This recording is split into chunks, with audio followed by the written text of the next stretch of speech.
¿Dónde está Dios? ¿Cuánto tiempo tienen? ¿Dónde está Dios? Es una pregunta, ¿cómo encontrarlo? ¿Dónde? ¿Dónde está? Hay gente que dice está en todos lados. No, no está en todos lados. No. Limitarlo a un lado es limitarlo a un plano que solo nosotros entendemos, que es el espacio. Es el creador del espacio. Está en la espiritualidad. No, no está en la espiritualidad.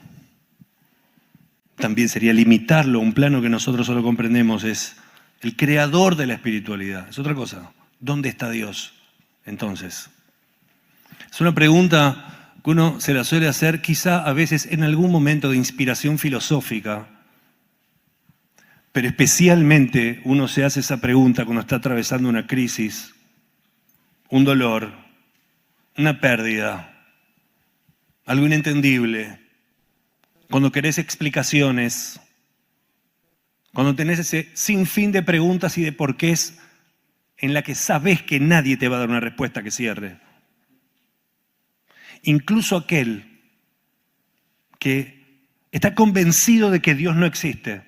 Convencido. Cuando sucede algo y dice, ¿por qué pasa esto? Ese por qué le está preguntando solamente a una entidad. ¿Por qué? ¿Por qué tu mundo es así? ¿Por qué pasan estas cosas? Y uno de los dramas es que queremos una respuesta y no hay nada peor en la vida que querer algo que no existe. Cuando vos solamente querés algo que no existe, eso deviene en desilusión, en tristeza, en angustia, en depresión, en un pozo sin salida. ¿Por qué? Porque hay cosas que suceden y que no podemos encontrar explicación. Ni hablar, por supuesto, de lo cruzados que estamos con lo que pasó en la última semana, en especial, hacemos foco. La angustia, como decía antes, el enojo, la bronca, tantas emociones. Después de tanta espera, después de tanto rezar, de tanta expectativa, de tanta esperanza, ver cómo se burlaban frente a los cajones cerrados de dos criaturas asesinadas, cómo bailaban alrededor, chicos, cómo se burlaban en la cara de toda la familia al entregar un cuerpo de una NN.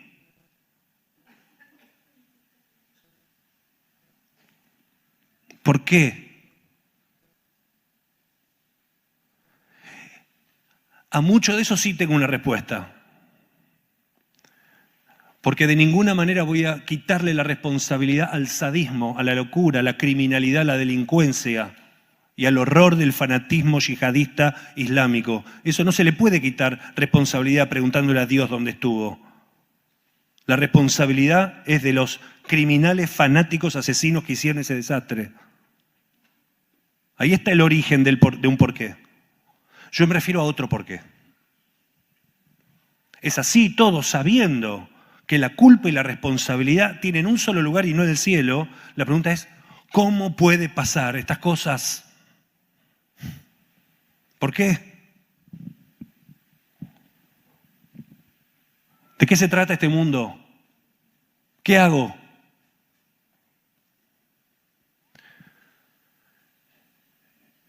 Estudiándola para allá esta semana y lo que vamos a leer mañana, por supuesto uno se encuentra con la pregunta, pero quizá si leemos un poquito más allá de las líneas de la Torá de mañana, con alguna posible pista para una respuesta.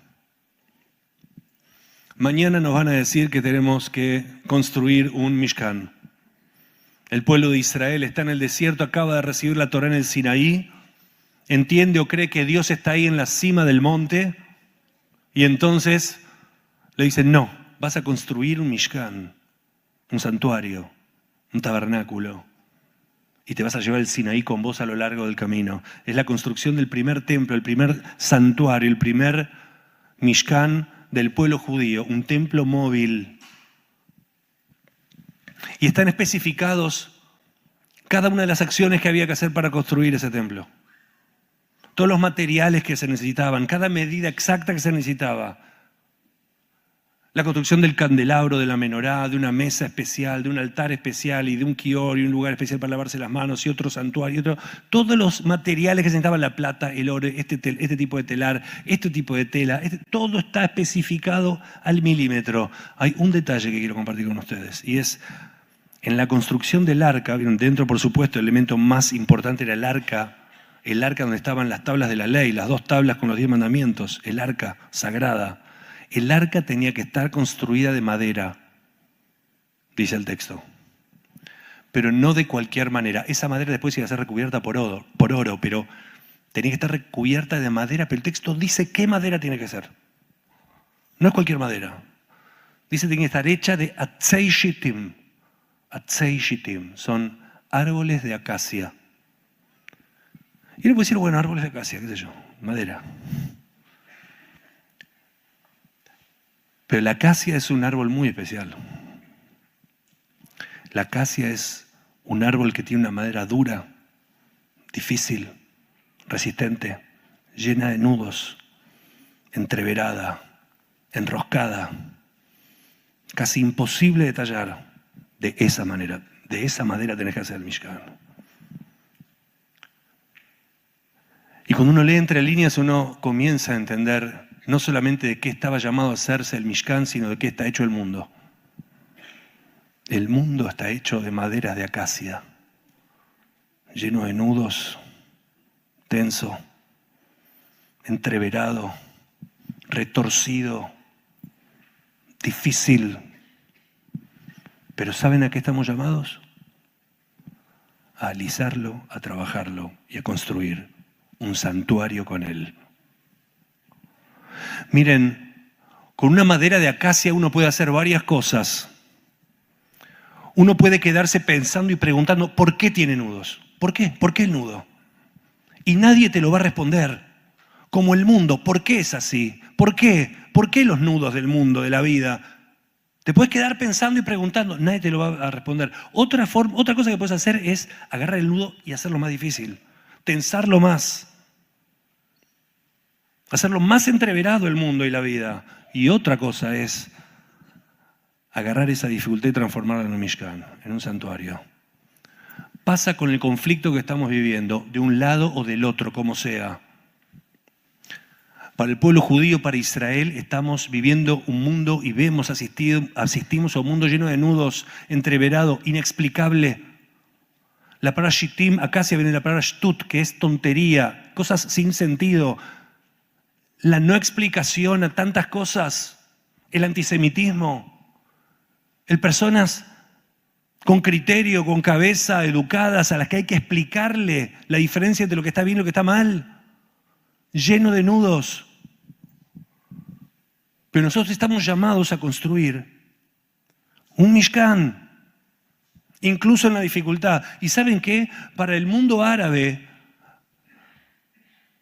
para el pueblo palestino que está allí, también el mundo está lleno de nudos. ¿Saben qué? La vida no es como uno quiere a veces. Ahí hay un estado que se llama Israel. ¿Qué le vamos a hacer?